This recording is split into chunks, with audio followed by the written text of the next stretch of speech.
Hello, everybody, and welcome to Relatively Gaming. My name is Turn-Based TJ, aka TJ, and I'm joined by my splendiferous host, Enigma 9011, aka Brett. How you doing today, Brett? I'm doing good. How are you?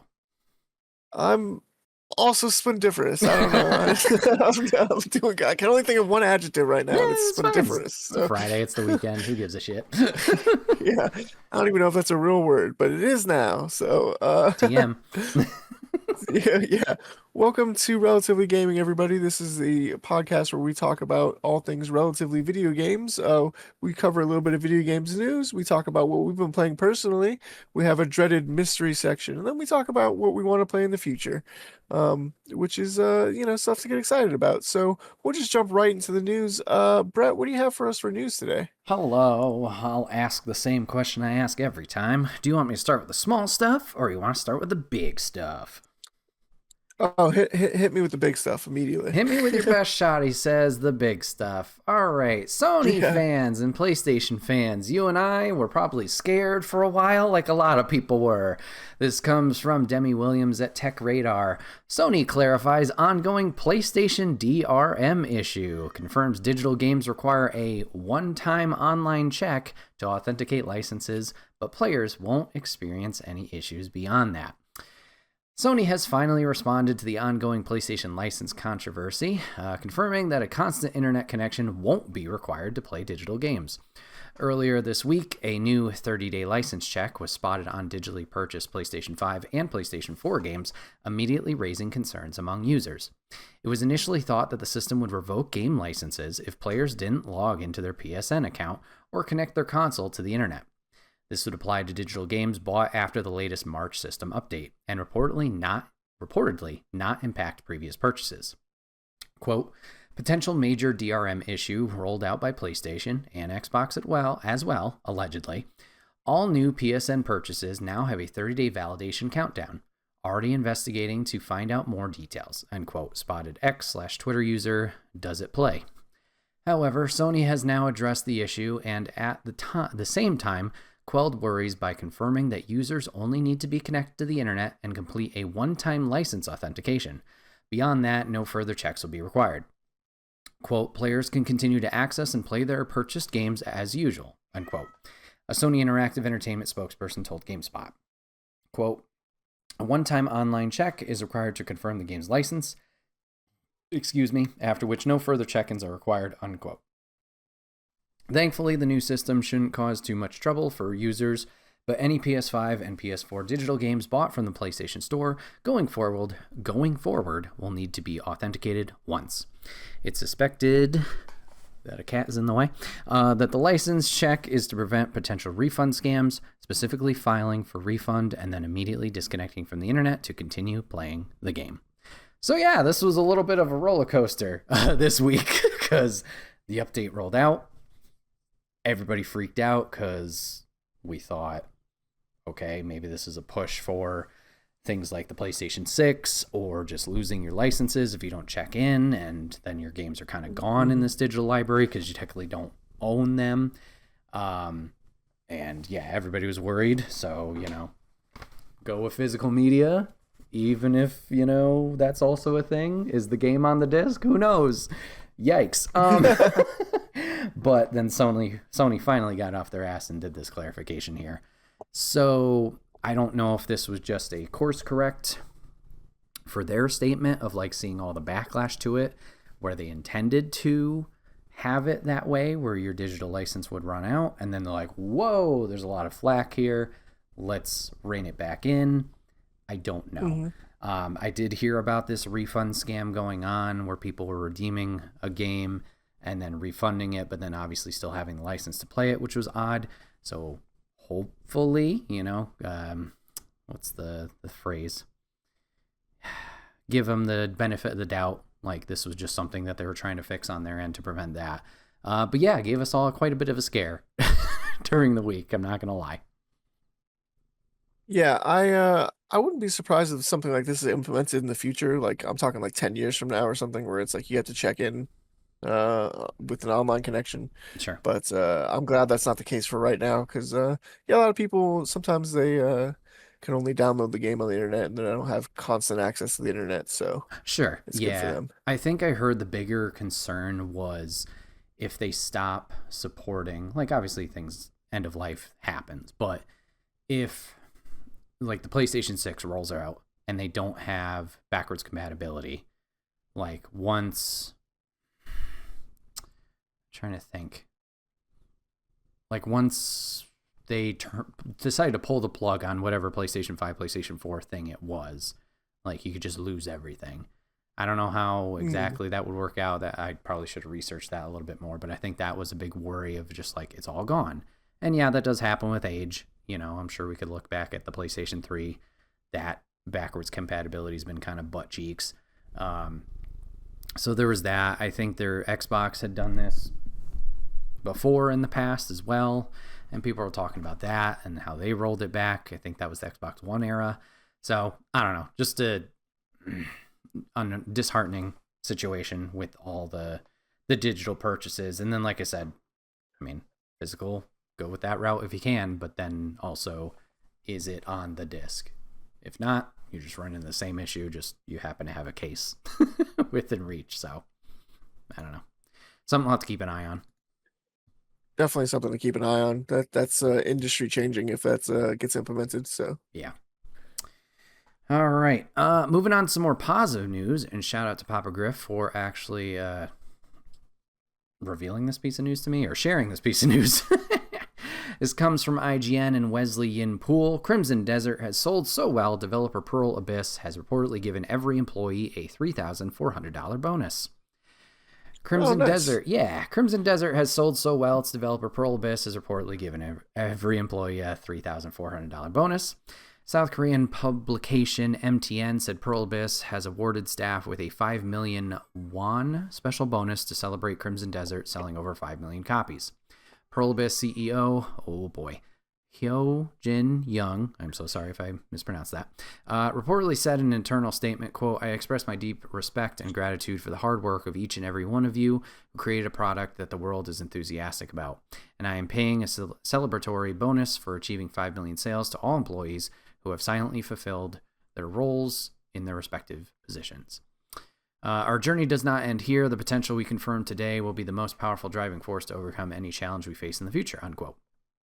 MTN said the latest official figures put Pearl Abyss at 733 employees, which means the total paid out of the bonuses is 3.7 billion won, approximately 2.5 million USD.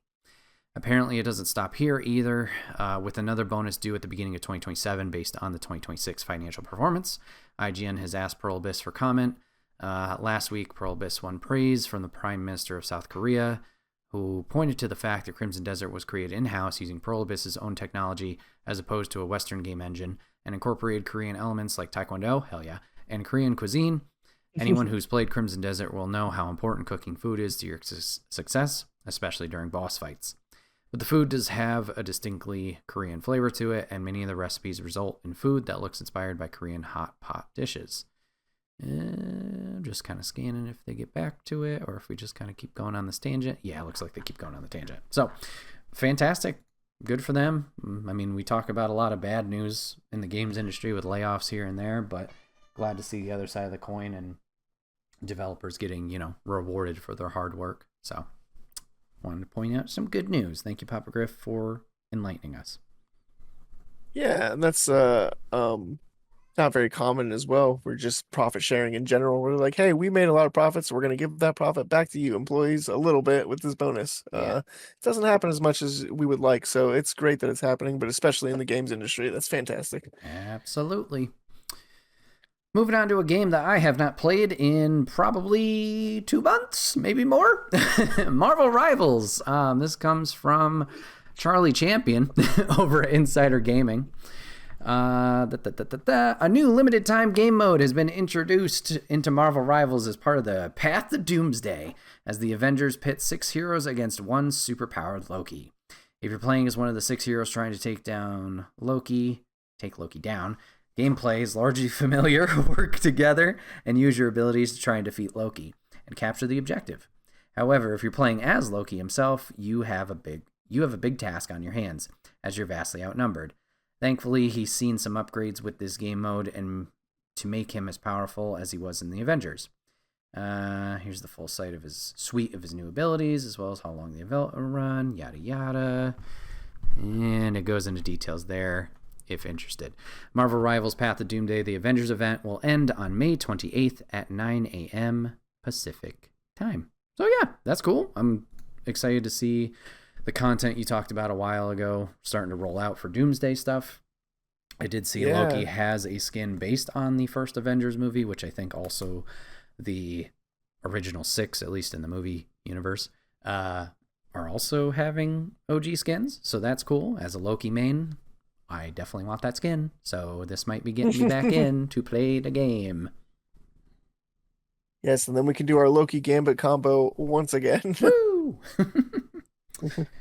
All right, moving on to, oh, Jesus, the cat parkouring everywhere.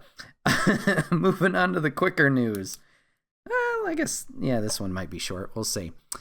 This one is close to home to me. This is coming from IGN and also Wesley Yenpool. Injustice 3 is rumored to be Mortal Kombat developer NetherRealm's next fighting game. It's been nearly 3 years since Mortal Kombat 1 came out, but developer NetherRealm has yet to announce its next game.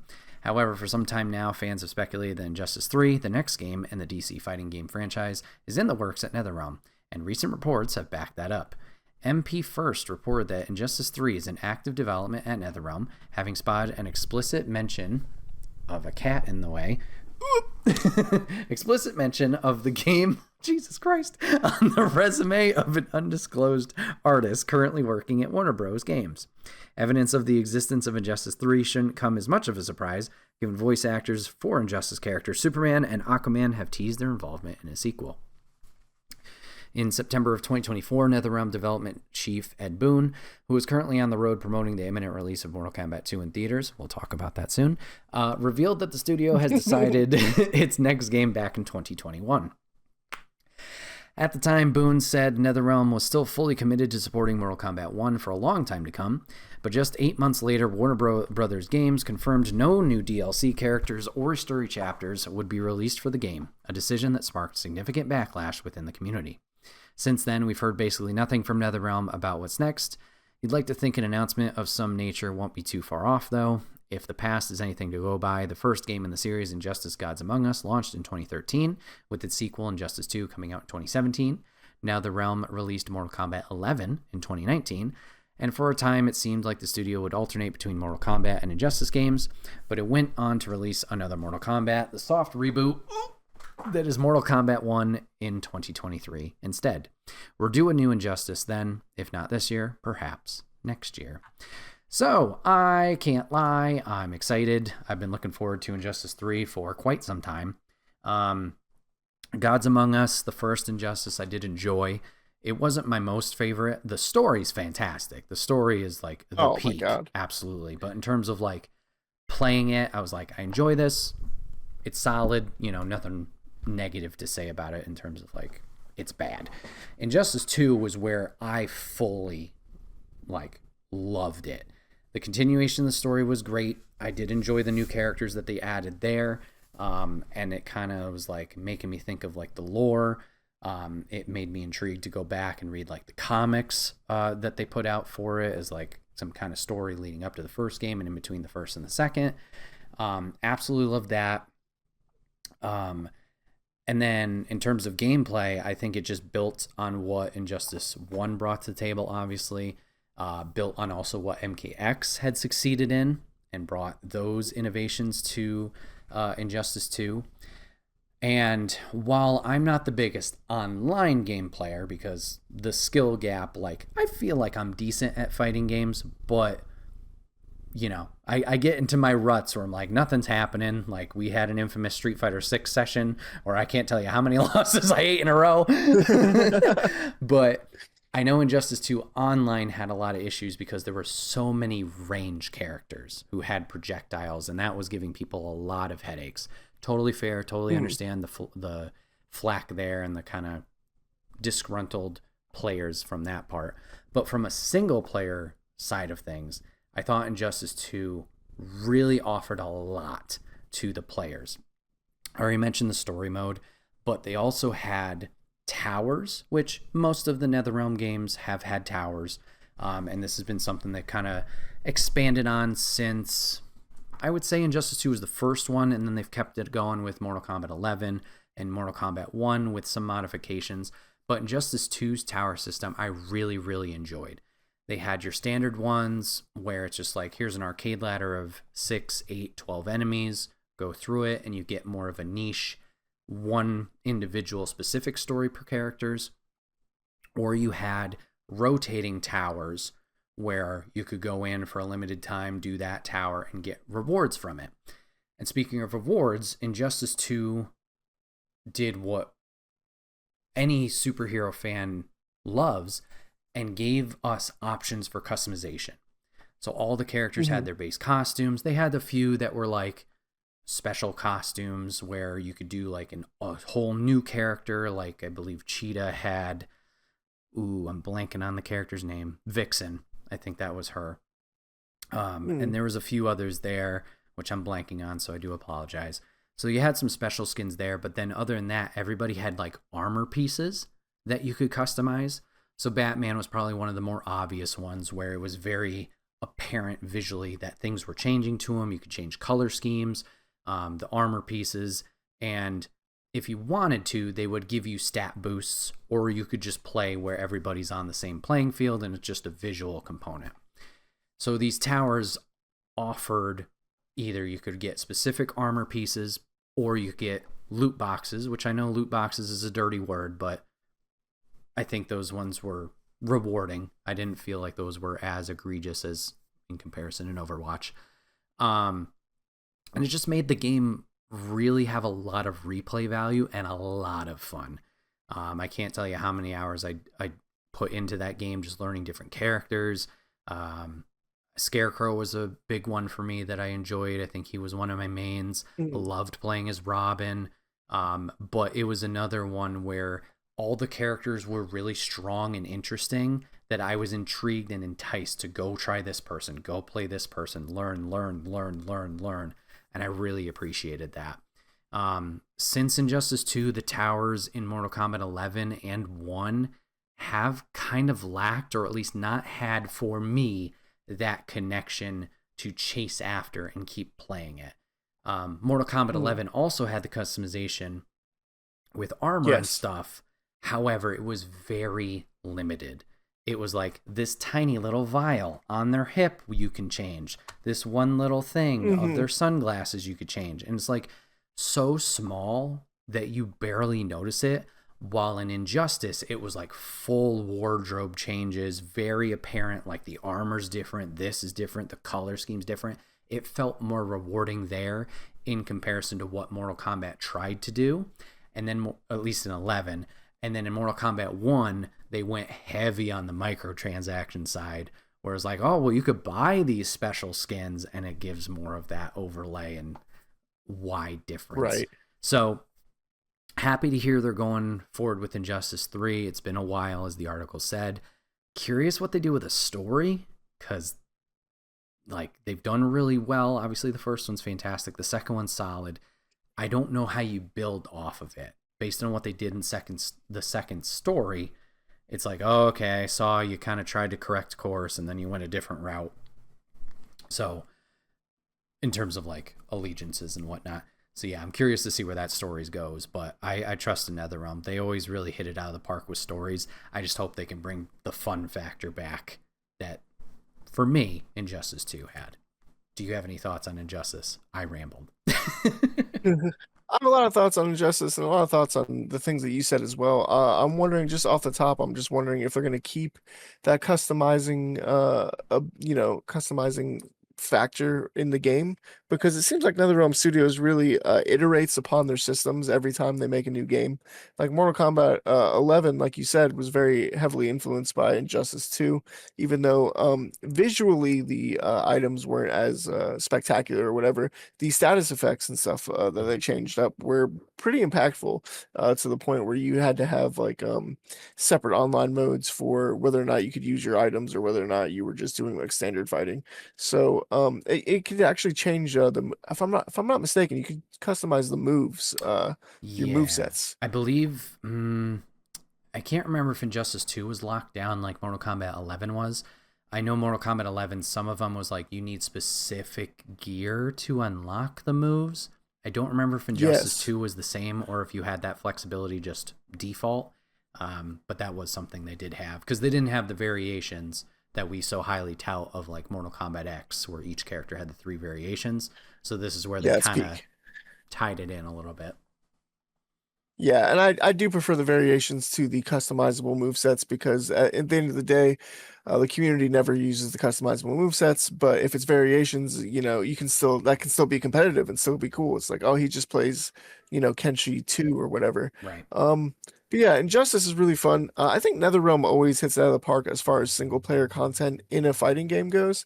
Fighting games are notorious for being very lean on content and not having a lot to offer, whereas NetherRealms has like continuously leaned in the other direction and really leaned heavily on single player content.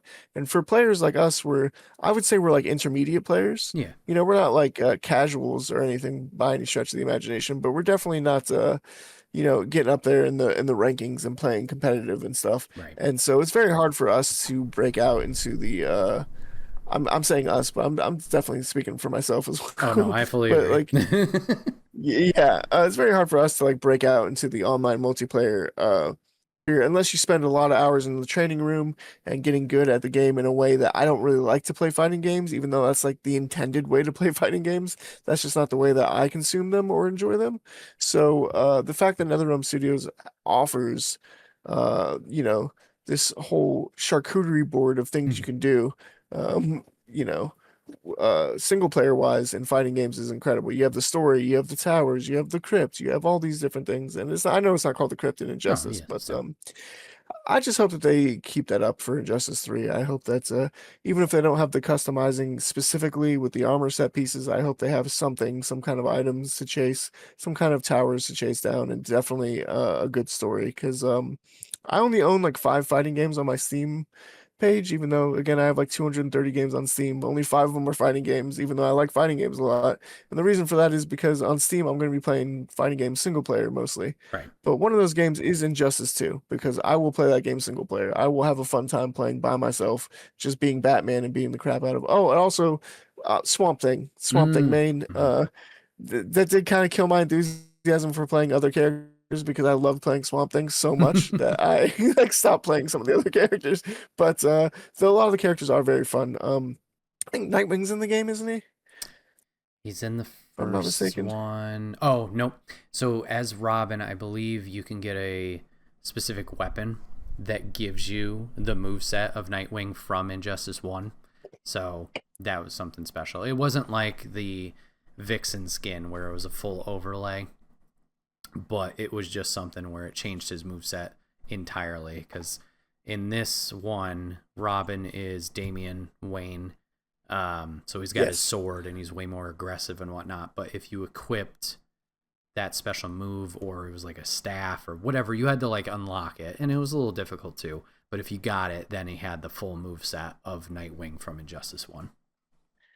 Yeah, that's cool. I think I did unlock that because I remember playing with that Nightwing moveset and Mm. it being very fun. That was also one of my favorites as well. And I'm a big Robin fan too, so just a big fan of his kit. It was cool chasing that and trying to unlock those things. Oh, he's pulling from the shelf. What is he pulling It's out? my steelbook of it. Ah. I just love it so much. And now I'm like, I want to play it. Yeah, it looks really cool. Yeah, I feel like just talking about Injustice makes me want to fire up Injustice 2 after this. I might go download it, honestly. So, very excited for that. Hopefully, those rumors are true. We'll stick on the Netherrealm side of things for the last two, well, at least one of the last two of my pieces of news in terms of quick stuff. I alluded to it earlier, but the Mortal Kombat 2 movie is out next week on the 8th, or rather this week as you're listening/watching this podcast. On next week's podcast, you can expect a spoiler-free review from me, because I'm going to see it Thursday. TJ does not look excited. TJ, over to you. What do you think? I think that I'm so happy that you're going to review the movie so that I don't have to watch it, is what I think. Because I have a lot of problems with the first one. Sure.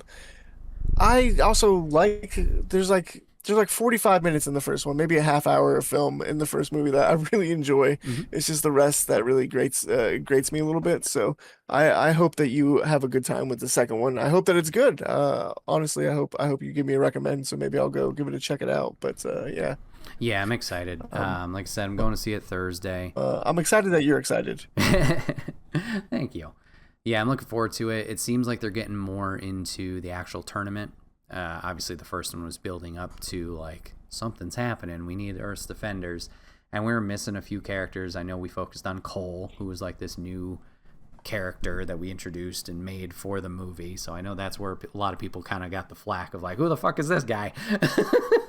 And while he's making his Yes. return, it seems like I don't know if we're course correcting, but we're at least getting more memorable names in there, like Johnny Cage with Carl Urban. We're getting Katana in there. Um, Shao Kahn's making his appearance as the big bad. And there's going to be a lot of other fun cameos and appearances that we've seen in the trailer so far. So, yeah, looking forward to it. We'll have to see if maybe they get some more momentum on the second one. Hopefully, it's not an Annihilation standpoint, where Annihilation had a lot of fun cameos, but boy, that movie was trash. It only gave us that one good thing Hey, of Reptile's theme. hey. Yeah, that reptile theme goes hard though, so I Oh, think it's yeah. worth it's Oh, worth yeah. the whole movie. All right. And then the last piece of news I got, a quick one. Power Wash Simulator 2 has announced its second paid DLC coming out this summer, and it is Star Wars themed. So if you guys are Star Wars fans, you can clean a bunch of Star Wars levels. I haven't seen too much in terms of details, but I did see the X-Wing as one of the vehicles that you can clean. So yeah, no exact date, but summer this year. Expect that DLC. That's it for me. TJ, what do you got? Great.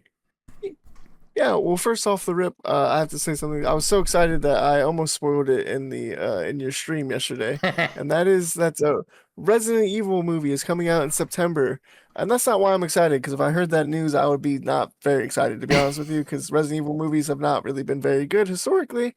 However, this Resident Evil movie is directed by Zach Kreger, who directed Weapons and Barbarian. Oh. I absolutely love the movie Weapons. I've seen it 2 times and I keep thinking about it. I think I want to watch it a third time. Yes, with the Naruto run and everything. It's so good. Barbarian also very good. I don't want to watch that movie a second time because it is gross, Mm. but it is a good horror movie. So it's good at what it does. Um, I'm an absolutely huge Zach Kreger fan. I've been a fan of his ever since he was on The Whitest Kids You Know, which was that sketch group from the early 2000s. Okay. It was a little cringy, edgy humor, but I remember watching it on like Comedy Central at like way late at night, like 2 in the morning or Sure. something. They would have it on, or they had it on something. I don't remember what it was on, what channel it was on. But the important thing is I used to watch it a lot, and I was a big fan of Zach Kreger.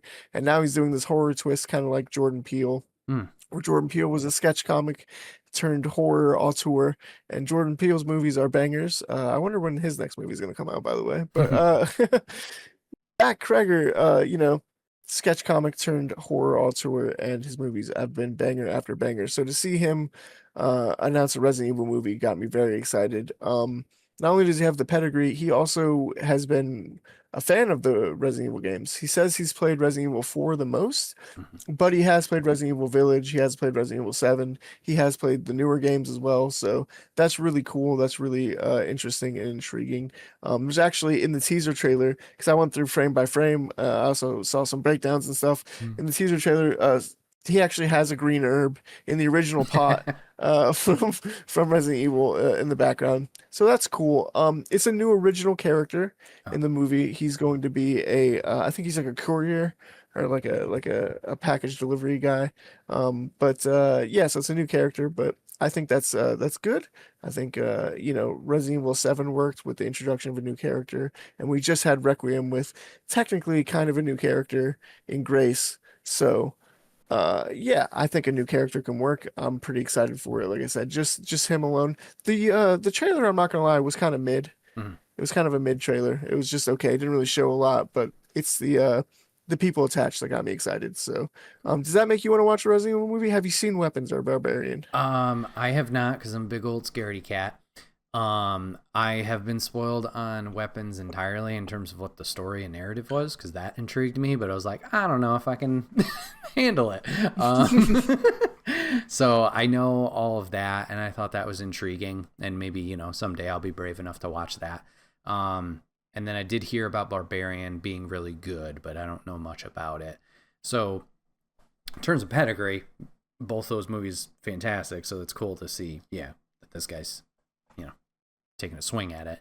So I am intrigued. I've been meaning to watch, and not like a strong need, but been meaning to watch the old Resident Evils with Mila Jovovich or whatever her name is, because I hear they're okay, and I'm like, it could be something just to kind of throw on and watch and have some fun with. But I haven't watched any of those. I haven't watched that live action Netflix one that there was like a bad one, and there was a okay one. Haven't watched either of those. So yeah, only the video games have been my Resident Evil experience. I will say some of the animated Resident Evil movies are actually pretty good. They're actually not bad. There was one where zombie outbreak took place in the White House. Leon Kennedy was there for some reason, and I don't know. It was a good time. It was a good movie. So yeah, maybe check out the animated movies if you're not into the Mila Djokovic movies. Okay. Like I was not very into. To be fair, I haven't seen them in like 15 years or whatever. But I just remember watching them growing up and being like, "This doesn't feel like Resident Evil," and getting all sad and pretentious. So maybe I'll have to go give him another chance. But I just know I'm very excited for this one because it looks like he might stick close to the vibes in the source material. Cool. We were talking about fighting games a lot with Injustice 3 moments ago. Invincible Versus just came out. It came out to mixed reviews though on Steam because the pre-order and deluxe skins were bugged at launch and not working for people who bought the aforementioned versions. Okay. Bummer. Yeah. The game released on April 30th, which is yesterday as of this recording. And while many laud the fighting mechanics, there are some that say that it is lean on content. So kind of the opposite of what we were talking about with Injustice 3. Seems like there's not really a lot to do. There's an arcade mode, there's a versus mode, and that's really all you're gonna get. However, I heard the fighting is incredible, just like really good. I actually really love the Invincible universe. I'm only on season 2 right now, but I think it's a wonderful show. So there's part of me that really wants to jump into this, but again, it's like, am I really gonna play online and things? Sure. Probably not. Mm-hmm. So I don't know if it's worth that investment for me because it doesn't have the NetherRealm single player bevy of content to hold me over. So I don't know that I can just stick in the training room and go on versus online. So maybe I'll just have to watch it on Twitch and get my kicks that way. A game I'm very excited about though is Star Wars Galactic Racer. And it gets a release date now of October 6th, 2026. Okay. This upcoming racing adventure game, which is set during the New Republic era and takes place after the events of Return of the Jedi, will be releasing for PlayStation 5, Xbox Series X and S, and PC, and pre-orders are now available for those platforms. Also revealed was the deluxe edition, which includes 3 exclusive repulsor crafts, including 1 speeder bike, 1 land speeder, and 1 skim speeder, all piloted by Kor Saran, character I've never heard of before, but it is cool that you get a new speeder bike and a land speeder. So that's pretty cool if you get the deluxe version. I'm probably gonna get the standard version, but I'm absolutely gonna pre-order this. When October 6th hits, I'm gonna be racing myself some pods. So I'm very excited. I used to play the old Pod Racer game back in the day. Obviously, they used to have the arcade machine. At the arcade in the mall. So I would go there and play that all the time. That was so sick. Where you could actually sit down in the pod racer and it had the handles and stuff. So I'm very excited for this. I think it looks like a great game. Are you gonna play this game, do you think? I don't think so. I think this is going to be a pass for me. Like seeing all I think there's been like 2 trailers so far outside of maybe this reveal of the release date. Looks impressive, but also they're very cinematic heavy, so I don't know if it's in-game stuff they've shown. But it's one of those things like, oh, that's cool that they're making it, and I'm happy people are excited for it, but I don't know if this will be for me. I don't have that connection to the N64 one, just because I never owned an N64, but I do remember playing it like here and there when I was at friends' houses and stuff like that. but I don't have that intimate connection to it, so I don't think that's why it was definitely not why the nostalgia factor is kind of kicking in for this one. So, yeah, not for me. Yeah, that's fair. And also, I feel like I've just been on the look for a racing game that's going to grab my attention for a while now because Sure. I can't play Mario Kart World because I don't want to Switch 2. Mm. So I've been just looking for like a racing game to get because I haven't played a racing game, like a good racing game in a while where I've like actually gotten into it and tried to like unlock the cars and stuff. So I think this would be the next one that I really tackle. There you October 6th cannot get here soon enough. go. Um, Another game that I really enjoy some of the times is Diablo 4. Um, the Diablo 4 expansion, the Lord of Hatred expansion, released this week on April 28th, introduced two new classes in the Paladin and the Warlock, as well as a major overhaul to how skills work overall. It entices players to play through with every class yet again, with the way the skills have been reworked. However, some fans have detracted from this, stating that locking skills behind the DLC is a bizarre practice, leading to mixed reviews on Steam. Mm. So it's also getting mixed reviews because people are saying even to unlock the skill changes for like the previous classes that are not DLC classes, you have to purchase the DLC in its totality. Okay. To do so. And it is a pretty major change to skills. I would say one of the biggest downsides of Diablo 4, why I always say Diablo 3 is better than Diablo 4, and Diablo 2 definitely is better than Diablo 4, is that the skill tree is very limited in Diablo 4. You can really only do so many things. You basically get like four choices per node or whatever, and then they only branch off into like two different paths. So, and really there's almost always one clear winner when it comes to those choices, like especially if you're trying to synergize a build. So it got kind of boring. You could do like maybe like four or five different builds per class, Mm. but that was really it. They were kind of set in stone. It was like you're doing this specific build because otherwise it just doesn't really hold up. But now with the new skill system, you can do a lot of different crazy things. You can really customize it to your heart's content, and so that really intrigues me. But again, it is locked behind that DLC, so I don't know if I'll be getting that anytime soon. I will say they have made it easier where if you want to buy Diablo 4 on Steam with the Vessel of Hatred and the Lord of Hatred expansion, so you get both expansion, which is three new classes, two new story things, and the class overhaul. All of that's only $70, so that's pretty good. I'm glad that they included that because the DLC standalone, if you already own the game, I think is Oh. $30 or $40. Mm. Um, yeah, so the fact that it's kind of like included in a normal game price now, if you buy it with Diablo 4, is really good for new players and stuff. And hopefully that'll be like the Reaper of Souls expansion for Diablo 3, where most people ended up buying the game after the expansion had already come out, and so they're buying it with the Reaper of Souls expansion. So hopefully Diablo 4 will be like that, where now that all the expansions are out, hopefully this is the last expansion. Everybody will be able to just buy the complete package and be able to play with the crazy skills and like 10 character classes or whatever the heck it is. I don't think it's 10, I think it's 8, but still it's pretty impressive. A lot of content there. Mhm. So um maybe I'll jump back into Diablo 4, but probably not because I don't want to spend $40. Um, Valve issues a statement on the Steam Deck supply shortage, though. Finally, they've been quiet about it for a while now. I keep refreshing the page, being like, "Can I buy a Steam Deck? Can I buy a Steam Deck?" And no. Um, but yeah, the quote is from the get-go. We've been trying to make sure that we have many options there. It's been proving really useful in this kind of climate because we can work with all the big players and some of the smaller ones as well. That being said, the conditions around memory are pretty global right now, so there's only so much that we can do. End quote.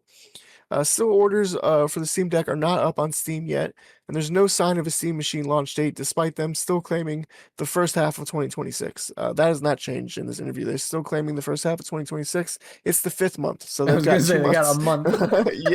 Yeah, yeah. They're running out of time to maintain that promise. But the Steam controller releases on May 4th. So that does spark some hope that they're at least putting the controller out because the controller doesn't need RAM. So Right, yeah. you can produce that without any issues and put that out. But yeah, no word on the Steam machine, and the Steam Deck is just having crazy supply shortage issues, almost like when it first launched, but even worse because this is not caused by people buying them. This is caused by them just not being able to produce them. And that leads into the next rumor. Actually, not even a rumor, confirmed. Valve claims that the Steam Deck 2 is in development, Oh, and has been in the plan for years, is what they said. So, they're working on a Steam Deck 2 to make a more powerful one so they can play even better games, which is cool. interesting. Okay. Yeah, as long as I can play Cyberpunk and Elden Ring and Baldur's Gate 3, that's my holy trinity of games. We're fine. Get the first one then. You don't need the other one.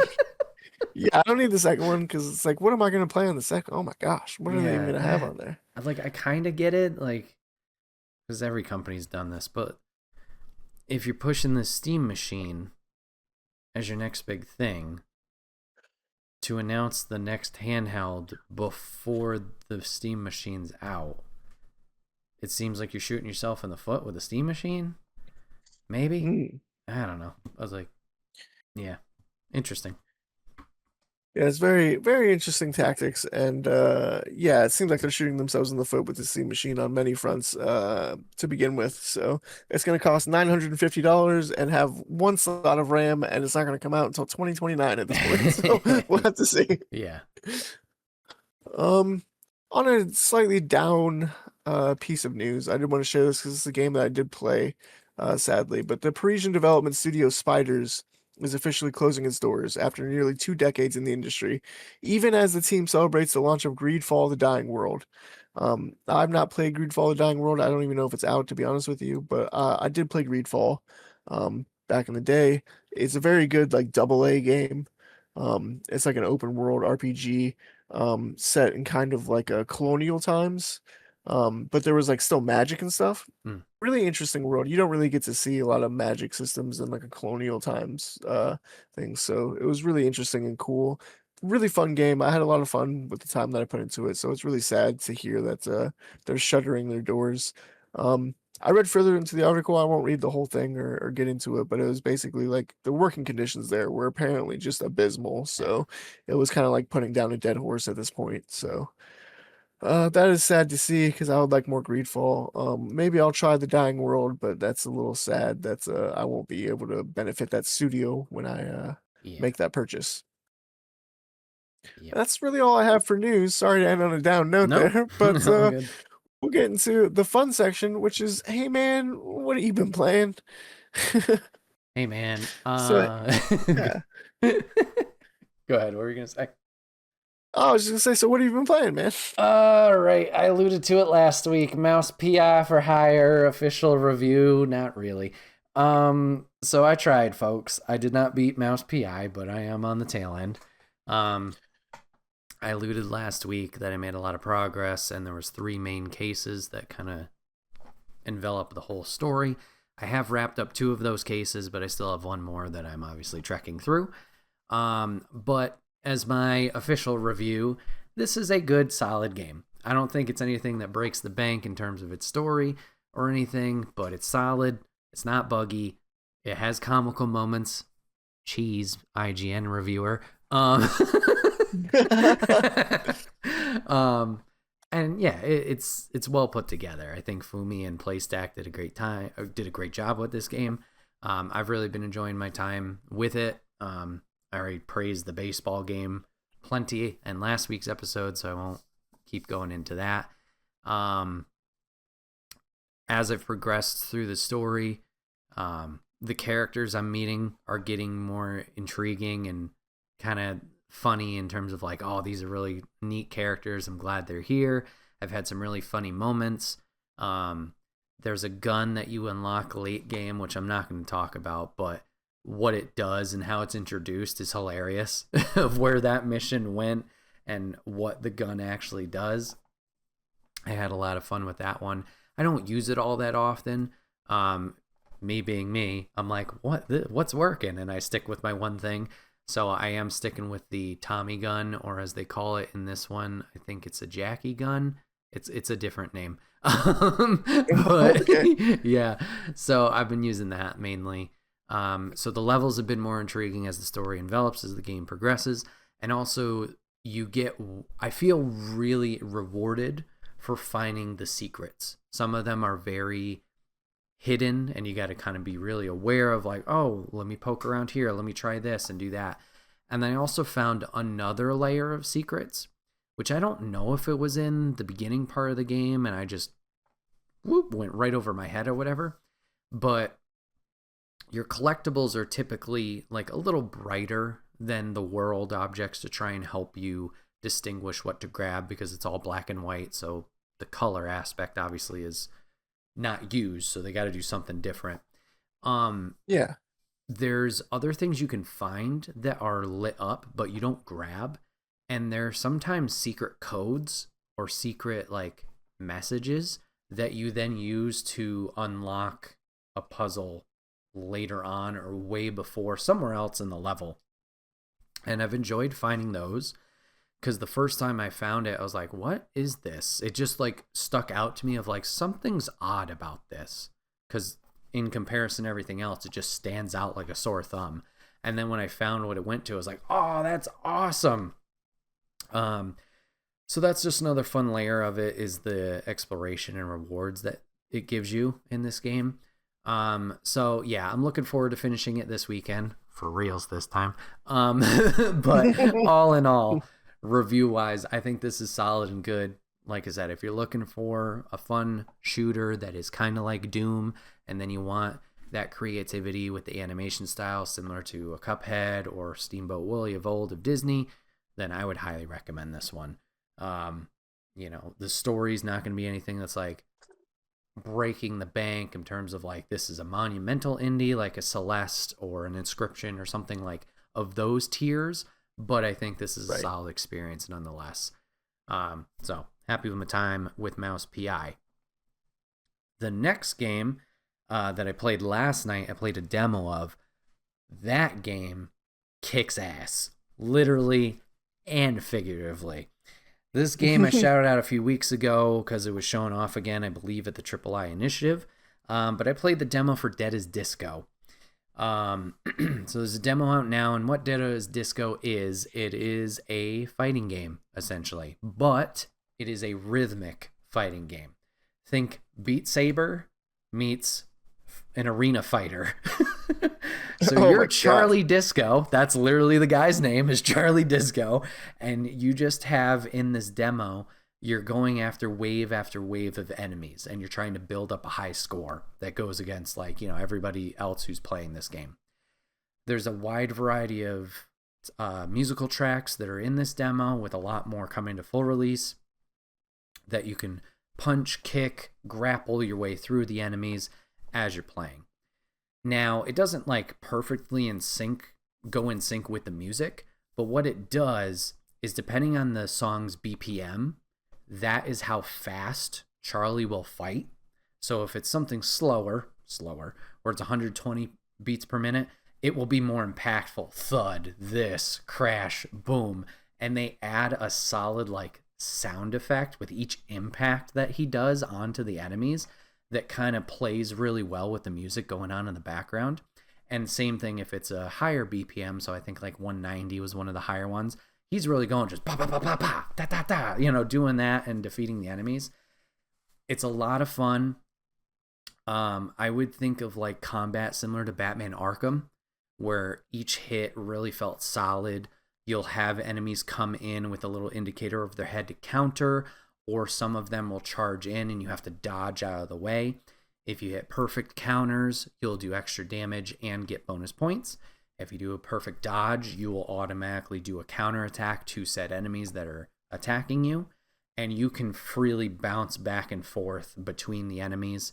If you lower their health low enough, you could do takedowns to completely take them out of the fight as you eliminate everybody, and you're just playing until the end of the song. You're also trying to avoid and make sure you don't get hit. You have 4 health pips, so every punch or hit you take, you'll lose 1. If you run out, obviously game over and your run ends, but you're trying to survive as long as the song goes. So I had a lot of fun with that. An additional thing is you can also add your own music. So you can just import or upload whatever song you want, and you can just go in there to the arena fighter and fight whatever you want. For my wrestling fans, I happen to have the Hardy Boys theme on, so I uploaded that one. It was just going to that theme and kicking ass, so that was a lot of fun. And it can also be like, I don't know the maximum time limit, but you can play with like various time limits. So I had some stream alerts I threw in there that are like 30 to 45 seconds that you could just throw in there if you want to fight real quick. Obviously, it won't help like your score chasing because it is smaller, so your point value is not going to build up like you want it to. But you could just have some fun with that. You could set up playlists, so you could just go from song to song to song to song, go from there after round if you don't want to stop in between.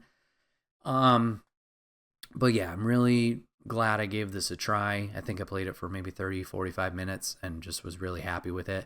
Like I said, the demo is out now that does give you that kind of arena mode, but they do have a story that they're planning on releasing where Charlie's going after like 7 bosses. And as of tomorrow, when the podcast releases, so May 5th, early access for this game has started. So if you guys want to jump into it after playing the demo and you really like it and you want more of the story that they're going to be offering and more music that is involved, I would definitely check that out. Yeah, I was seeing a lot of social media clips of this, as well as the reveal from the Triple I, and I'm glad I gave it a try because it was very, very fun to play. That's really cool. For some reason, I'm picturing Sifu, but with music. So Thank you for bringing up Sifu. Yes, that was another comparison that I meant to bring up because Sifu's combat was fantastic and flows very well, and you can tell that these guys were definitely inspired by that as well, because how he moves, the combat that is going on just flows perfectly with whatever you're doing. So yeah, Sifu, Beat Saber, mash it together, have some fun. That's what Dead as Disco is. that sounds really cool. It sounds like you got into the ground floor too. So I kind of might have to download this demo. Apropos of not apropos of nothing, but kind of unrelated. Did you ever play Crypt of the Necrodancer? No, I've heard very good things about that. And what was the other one? It was like Zelda based. Cadence of Hyrule. Thank you. Yeah, I've heard good things about both of those, but I have not played them. Okay, I would recommend them because you like rhythm games so much. I feel like because the only thing that this reminded me of was just you were saying rhythm game plus you're doing something else, and so that's what reminded me of Crypt of the Necrodancer, where I'm like, well, you have to play on the beat. You have to play to the rhythm of the music, and also you're doing something else at the same time. So that's kind of what reminded me of that. Even though they're very loosely related, I just thought you rhythms and stuff. Yeah, I think another one that fits that criteria is it's a shooter game. It's a demon shooter. I played it on stream. Oh yeah, Hell's something like that. I'll have to look gosh, it up. I can't remember. Yeah, I can't remember the Demon Hellsinger. Yeah, Hellsinger, you got it. Yeah. Metal Hellsinger. Yes, thank you. Metal Hellsinger, that was it. We were close. We got there, ladies and gentlemen. We got there. But yeah, Metal Hellsinger, the shooter that was on rhythm and whatnot. Yeah, that one was a lot of fun too. Okay, so I have to look up Cadence and see if it gets its hooks in me. But that's it for me. Just those 2 things I've been playing. I mean, got back into streaming this week, but nothing new to bring to the table in terms of South by Midnight or Far Cry 6. Still enjoying my time with both of them, but yeah, nothing like talking points. So, what do you got? What you been playing, TJ? Well, I think you know what I've been playing, and that's Elden Ring and Elden Ring Night Lord. Night Rain. You fight Night Lords, but it's in Night Rain. Yeah, I've been playing a lot of Elden Ring still, which I know is kind of biased what I talked about last week, but still been playing it a lot. I ended up fighting and finding Mesmer with my blasphemous build, and man, I really had a hard time with Mesmer with the blasphemous build. One hit would kill me. Oh damn. I'm talking one hit, and he does some crazy combos. Also, he's called Mesmer the Impaler, and he be impaling. He will just grab you, and no, he grabs you, throws you up, and then stabs you with the spear, and then throws fire on you, and then throws you down. And I thought that it was an instant KO until I played with another character, which I'll get to in a second. But I thought it was an instant KO because I was literally at full health, and if I get hit by that move, I immediately die. So I was like, oh my gosh. I love the Blasphemous Blade, and the build that I made is very thematic and stuff. But man, that weapon is just not up to snuff with some of these harder bosses because it is such a long and slow charge up to do the weapon art. Hmm. And because it's a legendary weapon, that means you can't change the Ashes of War, so I can't change the weapon art. And also you can't apply like grease to it or anything like that. No. So sometimes you can put blood grease on there and make it so you do extra blood damage and you can get the bosses with bleed. You can't do that with the Blasphemous Blade. You're kind of stuck with what it has, and it just wasn't really up to snuff. I did beat Mesmer though, and I got all the way to the final boss, which I will not spoil who because it is actually a spoiler of who the final boss Hmm. is in the DLC. And I was pleasantly surprised. I was like, my jaw was on the floor. I was like, oh my God! Like as an Elden Ring fan, I was like, oh my gosh, this is the coolest thing ever. Um, and yeah, I've played it. I believe I was keeping tally marks of how many times I tried to beat this boss, and I gave up after 75. 75 tally marks. I said, no more, no more tally marks. So I quit with the blasphemous build. I just don't think it's good enough that weapon to beat the final boss. So I looked at one of my other 10 characters that I have and was like, hey, this is a character that beats, because everyone says that the final boss of the DLC is the only boss that's actually tougher than Melania Hmm. um, from the game. And so I was like, well, I have one character that I kicked Melania's ass with, and that's a character where it's just all strength, and it just uses the great sword or the guts sword. It's just like a massive sword from Berserk. And yeah, I just ran roughshod over the DLC. I just ran back Oh, and nice. like Mesmer, he impaled me and I survived because I had like 60 vitality Hmm. because with this build, the weapon only scales with I'm using an Ash of War to make the weapon only scale to my strength. So that's the only stat I had to worry about was strength. So I just pumped strength, endurance, and vitality. So so I had like 60 vitality, 60 endurance, and 60 strength. And I was just able to tank some of those hits. But also I just hit like a freight train. Like it just does so much damage. So I was able to kill Mesmer pretty quickly. And then I got to the final boss. And I will say I did have to summon someone in to help me. But I did kill the final boss. So Nice. with a summon in. It was still pretty difficult. It took me like, well, I tried it 3 times without summoning someone in, and then I was like, screw it, let me do the fur calling finger and see if Yeah. I can get someone in here. And I beat it on the fourth try. Sweet. But I do want to say something else as well as an aside. Elden Ring is my favorite game of all time. That does not mean that I'm like great at Elden Ring, even though I have all this time in it. I liken it to Super Smash Bros. Ultimate. I'm admitting things in this podcast. It makes me a little scared, but it's okay. Uh, Super Smash Bros. Ultimate, one of my favorite games of all time as well. I never actually got to Elite Smash in Super Smash Bros. Ultimate. I played and I tried. When I had my original Switch, I tried really hard to get to Elite Smash with Samus Aran, and I couldn't do it. I got pretty close. I would get pretty close, and then I would lose like 3 or 4 matches in a row.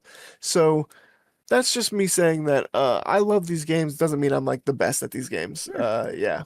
So Elden Ring, I did summon someone in, but I'm not ashamed of that. I had to do what I had to do to beat that boss. It's in the game for a reason. Yeah, it's in the game for a reason. Also, the mimic tier that I had, you can't even. So the mimic tier is something that it copies your stats and Okay. your items that you have on. So it's a complete clone of you. Hmm. Very useful for a lot of the game, especially if you level it all the way up. It's like the most useful summon by far. Because you whatever you equip have in your inventory, the mimic tier will use. Hmm. So even if you have an item that you only have one use of, you just put it in your inventory and they'll use it like 3 times or something. Oh, okay. Hmm. So, anyway, you can't even use that in the final boss because he does so much damage that you just like can't summon your mimic tier until phase two. And then phase two is just I don't even know what phase two is what's going on with that boss. It's so Hmm. insane. It's another one of those things where technically I could take 2 hits in the final boss with my 60 vitality. I could take 2 hits, but still it's like the combos of hits were so fast in succession that they would just bowl you over. Um, I'm sorry if you're not an Elden Ring fan. This section of the podcast might be a little boring for you, but I'm geeking out over Elden Ring for sure.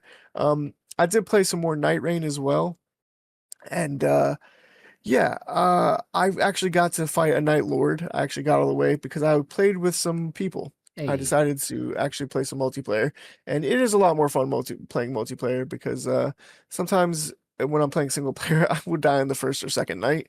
And with two other players with you, it's much easier. Just like when you summon in Elden Ring, just having someone take the heat off of you for a second so that you can actually heal with a pot, Yeah. is great. That's really all you need. Sometimes you're like, please just stop hitting me for like 5 seconds. So, um, having other players in to take that aggro away from you, really, I mean, helps tremendously. But I'm understanding the game a lot more. I still have yet to beat my first Night Lord though.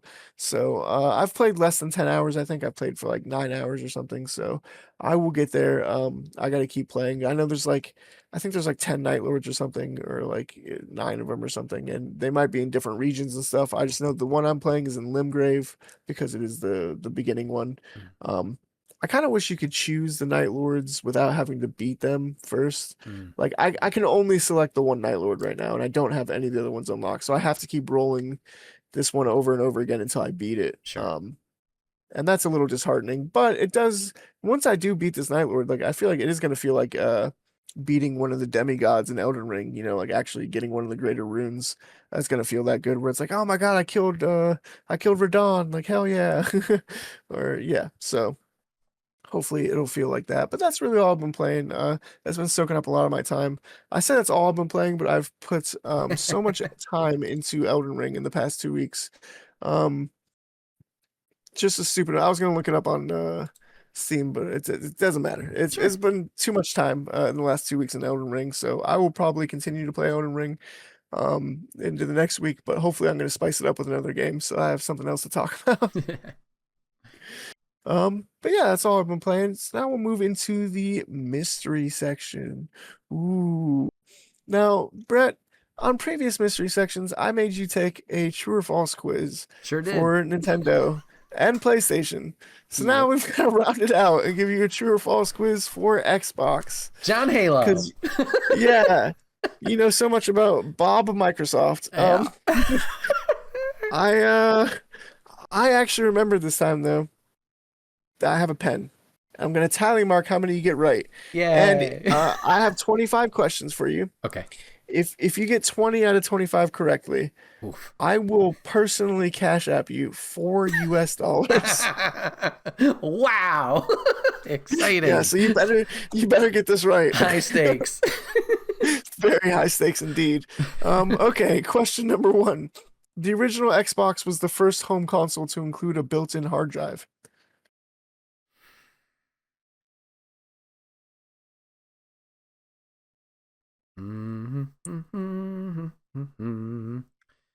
It certainly didn't have memory cards. I did get an OG Xbox late for Halo 2 specifically. Mm. But was it the first? Now I gotta think of other consoles that I didn't have. Okay, N64 had one because there's a little hatch in the front. Ooh, my Genesis knowledge is big o lacking. You know what? I For don't know the if that was a hard drive, but yeah, yeah, good sorry. point. I shouldn't be helping you, No, but no, no, you're fine. For time's sake, let's say true. it is true. Woohoo! All right, the Xbox 360 launched before the PlayStation 3 and the Wii. Oh shit. It was definitely before the Wii. Was it before the PS3? True. That's correct. Woo! The infamous red ring of death on the Xbox 360 was primarily caused by overheating and solder joint issues. I never experienced a red ring, thank goodness. See, overheating is like a common thing for consoles in general. See, now I'm starting to overthink it. I'm like, oh, well, the first two are true. So it's like when you're doing the multiple choice, like, oh, I put too many B's. I got to put a C here. So I'm like, maybe it's false. What, I have 7 B's in a row? Yeah, exactly. I fucked up somewhere. No, I'll say true. It is true. Woo! Okay. Microsoft originally planned to use a modified version of Windows 2000 for the original Xbox OS. Oh. Windows 2000. God, I don't even remember Windows 2000. I'd be glad you don't. Okay, I was like, I remember 99 and was Vista after that? I don't remember. I remember when Vista was, but we can all forget about Vista. Yeah, I'll say false. That is true. Ah, poop. All right, one wrong. Yeah, what was that? 1, 2, That was the 3. fourth. That was the fourth question. Okay, great. Sorry, I don't have them numbered because Yeah, no, you're fine. it was a whole weird thing. Anyway, the Xbox One was originally. Let me start that over. The Xbox One was initially designed to require a constant internet connection. I'm gonna say yes because this was like, oh, you can watch TV and other everything else that isn't gaming from this thing. This thing that you would buy, you would spend money on specifically to play video games, you can do non-video game stuff with Yeah. it. Yeah, no, that is true. Cool. That is 100% true. The Xbox Live launched alongside the original Xbox in 2001.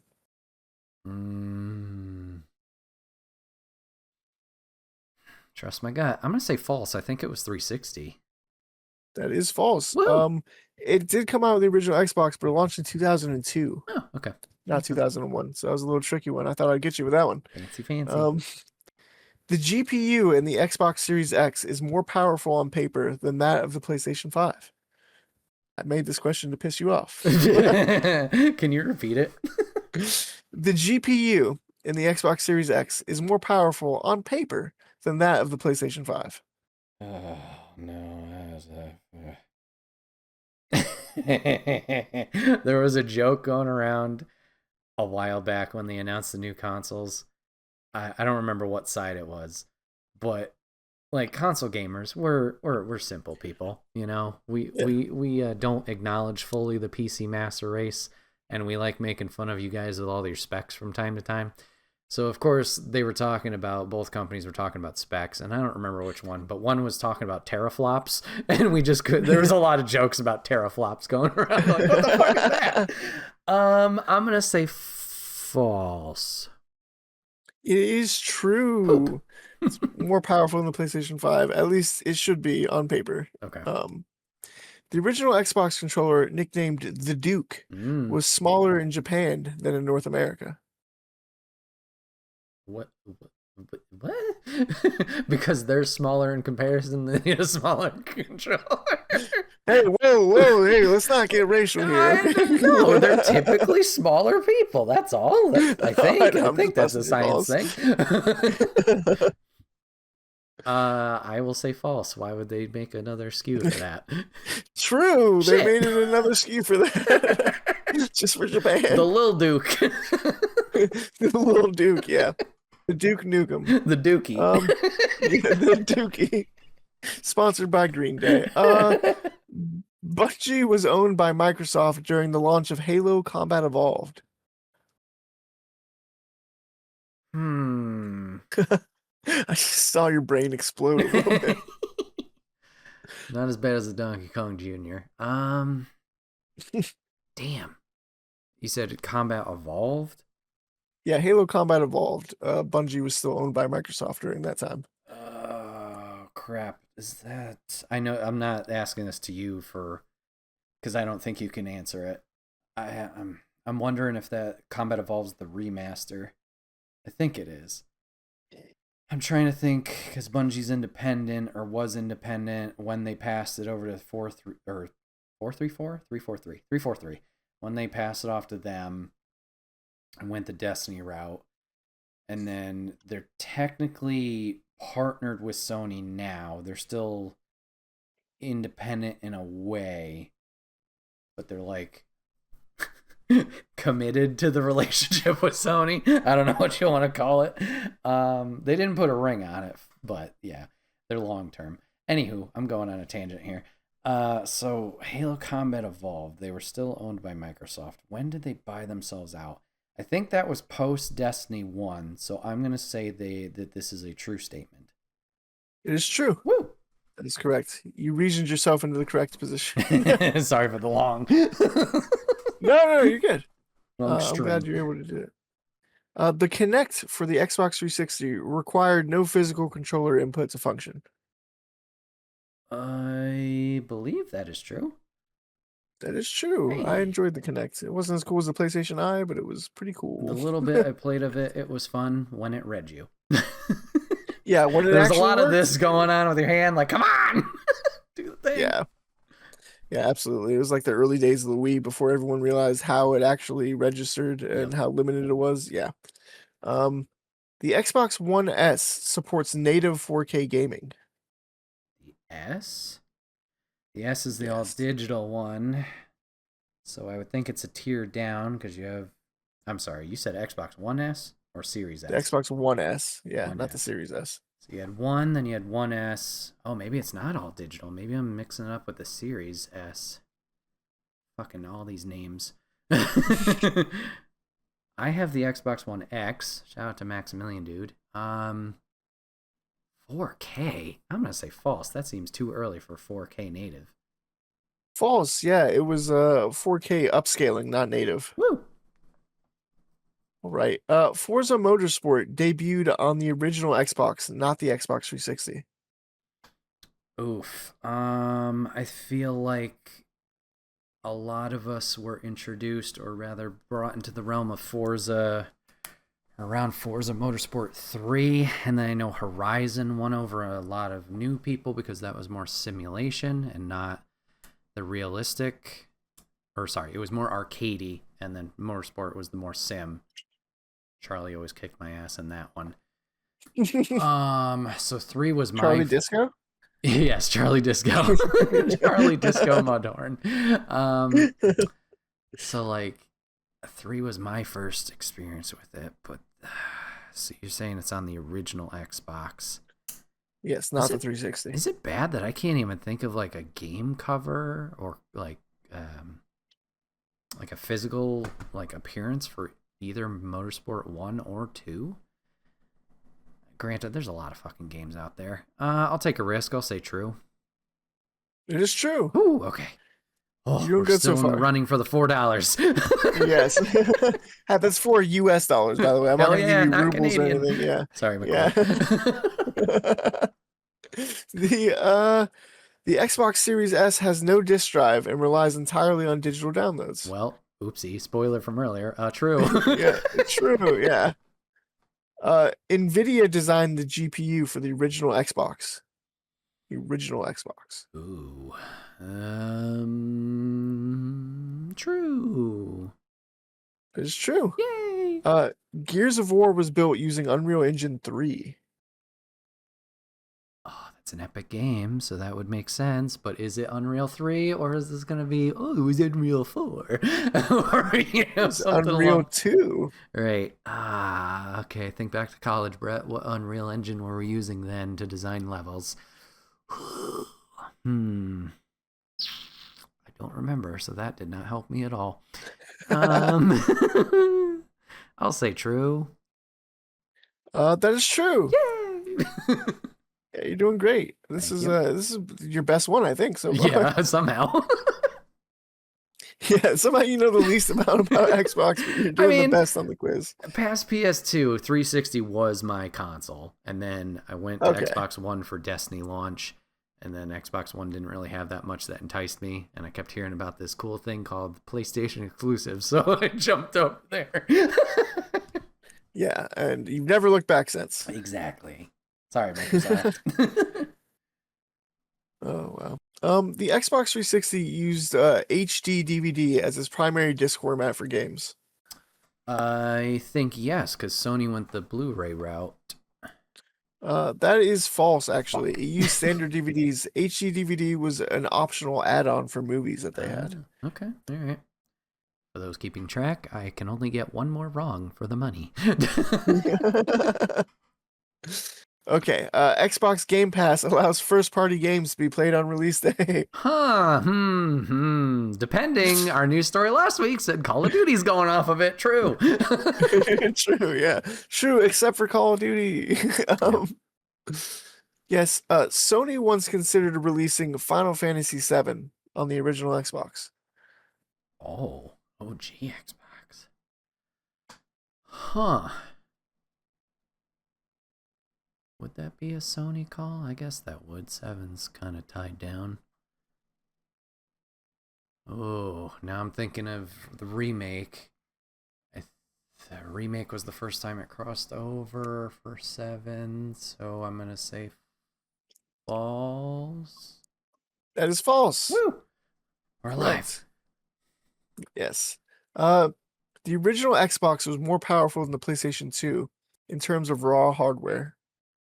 I would hope so. It came out after it, so true. True. AMD provides both the CPU and the GPU components for the Xbox Series consoles.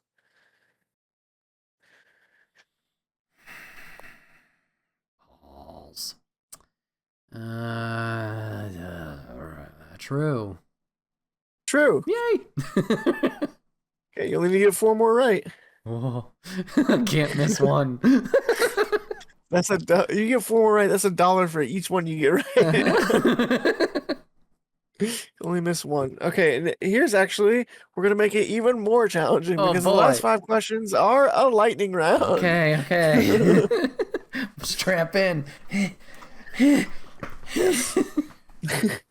Okay. The Xbox Elite controller includes interchangeable thumbsticks and paddles. True. True. The Xbox 360 Arcade originally shipped without any internal storage. Arcade. Fudge. True. True. Okay. Oh my gosh, he's gonna do it, ladies and gentlemen. Halo 2 was the first console game to support online multiplayer via Xbox Live. Oh, I'm gonna say false. It's got to be an Unreal tournament or some shit. False. That's correct. Woo! All right, you just need to get one of the last 2 questions correctly. Okay. You'll be getting that $4. The Xbox One X was marketed as the most powerful console at the time of its release. Oh, of course. True. True. He wins the money. Our console sucks. Go buy it. What are they gonna do? Well, they could just be like, they could pull Nintendo and be like, listen, it's not the strongest console, but it plays fucking plumber or whatever. You can have a plumber jump on a dinosaur, so give us money. Yeah. And the last question, just for icing on the crying. cake, the original Xbox used standard DVD movie playback without requiring any additional accessories. Oh, Xbox? I'm gonna say false. That is also correct. You got 21 correct. That's Woo! false because it required a separate DVD playback kit. Wow, you did great. You only got 4 wrong the entire time. Yeah, I did. Suck it, Xbox. Okay. Well, after the show, send me your cash tag so I can send you $4, I guess. Oh, well, that concludes our mystery segment. Thank you for playing, Brett. That was Thank very you. fun. Yes, absolutely. I'm not just saying that because I owe you money now. Now, on to the next section. Is going to be our future games, what we're looking forward to playing. So, Brett, what are you looking forward to in the future? What are you going to play next? So this is one that's been on my wish list for a while. I do own it on the Sony side of things. Pulling up the Steam page now because I probably should have done that earlier. But this was a game that I saw at my first PAX 2 years ago, 2024. Yeah. No, Steam. I'm searching Steam on Steam. That's not what I want. So anyways, I saw this at PAX and played the demo there and really enjoyed it. It's got a lot of creepy vibes and good gameplay mechanics of a Metroidvania. And that game is called Venture to the Vile. From the Steam page, this is coming from Studio Cut to Bits and published by Aniplex Incorporated. Dive into the strange town of Rainy Brook, taken over by the Vile in this 2.5D Metroidvania. Fight your way through treacherous terrains, defeat formidable bosses to absorb their powers. Will you save the town and find your missing friend Ella, or will you give in to the monster you've become? So yeah, I had a lot of fun when I did play this demo at PAX a few years ago. Like I said, I thought it was really intriguing in terms of like the narrative. And it had strong combat that was going on. I think the thing that enticed me the most is in this town, in this village, all the characters are wearing masks that depict animals. Mhm. And that's like, I don't know if they're referred to like this is Owl, and I talk to Owl, and they're referred to by the animals, or if they have actual names. I can't remember that because it's been a while. But that was part of the mystery of like, why is the town like this? Why do they have these masks? Why are they so important? I think they mention your main character, he has like a fawn mask, and like with age, I think he's supposed to get a more deer esque, like grown up mask. So that was a mystery I kind of wanted to learn about. But yeah, as the description talks about, there's like this darkness that's kind of looming around in the forest around the village that you end up running away from, and it grabs you at one point. You're able to get away, but it kind of jacks up your arm and makes it almost like monster esque, like you're kind of semi possessed or corrupted by it. Um, so you're going through the game trying to find your friend who's gone missing by fighting the enemies with like your typical sword, but then you also have this monster arm that you can use from time to time. So I was just really curious about it. And like I said, I've been sitting on it for a while, but I wanted to give it a shout here. I think it was one of those unfortunate cases. I can't remember where the studio launched this game, and unfortunately it didn't get enough traction, where I think the studio may have closed down. So that's a bit of a bummer. Oh, But yeah, that might have been a reason why I haven't jumped into it yet. But from what I met when I met the devs at PAX that one year, they're both very, very kind. I hope they're doing okay now. And I'd like to jump in this at some point and see what they were bringing to the table in terms of this story and game. yeah. What was the name of the game again? I'm so sorry, I missed that. No, all good. It's called Venture to the Vile. Venture to the Vile. That Yeah, sounds really cool, yeah. actually. I think I'd like to check that out, especially the story implications, like you said, are really cool. Mhm. Um, and anything with masks, especially. I read this book called Black River Orchard that just reminds me of everybody wearing masks and stuff. Hmm. So that's really cool. I think I'd be into that. Um, but yeah, thank you for sharing that. I think my game is actually comes from you and Oh, your suggestion on your stream over at twitch.tv/enigma9011, thank you. where you suggested that I may play a game called Jedi Fallen Order. Hey. So I did download it. I finished downloading it last night after the stream was over, Oh, and I have it queued up and ready to go. So I'm excited to try it. It is May the 4th on what was that, Monday? yeah, when this Yeah, releases. it's May the 4th. Oh yeah, it's May the 4th today. So May the 4th be with you, everybody. We'll have some Star Wars, so I might try some Star Wars Jedi Fallen Order. If I get frustrated, I'll probably bounce off of it, but we will see. Also, I have to tear myself away from Elden Ring. So Can I show off something cool? yeah, please I'll be do. right back. Okay.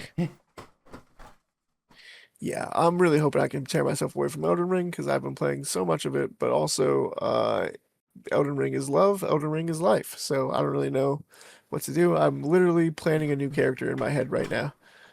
So So I'm a big old dork. Ugh. And I went to Disney a few years ago, and I had a decision between two big boy purchases, and by big boy I mean it's just a lot of money. yeah. One was Loki's staff and scepter from Avengers. I'm surprised I didn't go with that one. But the reason I didn't go with that one is because TJ, I don't know if you know, because it's been a while since you've gone. Mhm. But Disney's Hollywood Studios has a Star Wars land now, Yeah. and very immersive, very very cool to look through and walk through and experience. They also sell lightsabers, and there's Mhm. like a whole experience you could do it where you like create your own or whatever, or you can buy specific characters' lightsabers. So I got Cal Kestis's because Oh, I whoa. loved those games so much. Um, you could just buy the hilt straight up. You can buy a blade with it, which I do have mine. It's over there. Um, so you can't, fully customize it to your heart's content. Um, there is an option to screw in another side to this if you wanted to do the double staff, or you can have somewhere's the other piece where it's broken off. But yeah, I just really like this, and it's so cool. That's cool. What's his name again? Cal Kestis, Cal Kestis. Kestis. Cal Kestis. Well, hopefully I vibe with the game as much as you did then. I hope so. Because I think my main issue was I was getting lost in where to go. Yeah, the games struggle with that a little bit. I think I mentioned this on stream. The first game, It's like navigating story wise when you have a narrative, it does a decent job where it's like, okay, go to here, to here, to here, to here, because you have the objective and the marker. Right. When you go back and you're kind of free roaming it, some worlds are good, some worlds are not. And the map is like stacked on top of each other in like a 3D grid type thing. And that can get confusing. I think Oh they gosh. improved on it in I was gonna say Vampire Survivor in Jedi Survivor, because it is more open world and spread out. But yeah, I feel you there that it gets a little confusing. So hopefully with the missions, it'll help navigate you a little bit better. Yeah. But I hear what you're saying. Yeah, I'm definitely, like I say, excited for Star Wars Day to jump into that. You just reminded me though by saying maps, I activated like a sleeper agent. I was Oh, like, oh yeah, I was supposed to talk about this other game during the "What have you been playing" oh, section, please. but we're gonna talk about it right now at the end Yep. of the podcast. And that game is Lords of the Fallen, Oh yeah, because yeah, I did yeah. try out Lords of the Fallen and played it. The combat is a little janky. I didn't mind it though. I actually kind of like the jank a little bit with the combat. I think it was pretty fun. The thing I had issues with though is that there is no map in the game at all. There's Oh. just not a map, and the level design is confusing. So that plus no map equals I did not have a good time. I played it for maybe an hour. I got lost like 3 times, and I was like, you know what? I'm just gonna go play Elden Ring where I know exactly where to go. Yeah, So I went back and did that. But yeah, Lords of the Fallen, pretty fun game, very solid mechanics. So I really enjoyed the combat. I just think that the level design killed it for me. And level design is very important for me because if I get confused on where to go, I get frustrated very easily. And I start to have not a good time. So that's one makes thing that'll sense. make me bounce off a game very quickly. And so I bounced off of Lords of the Fallen.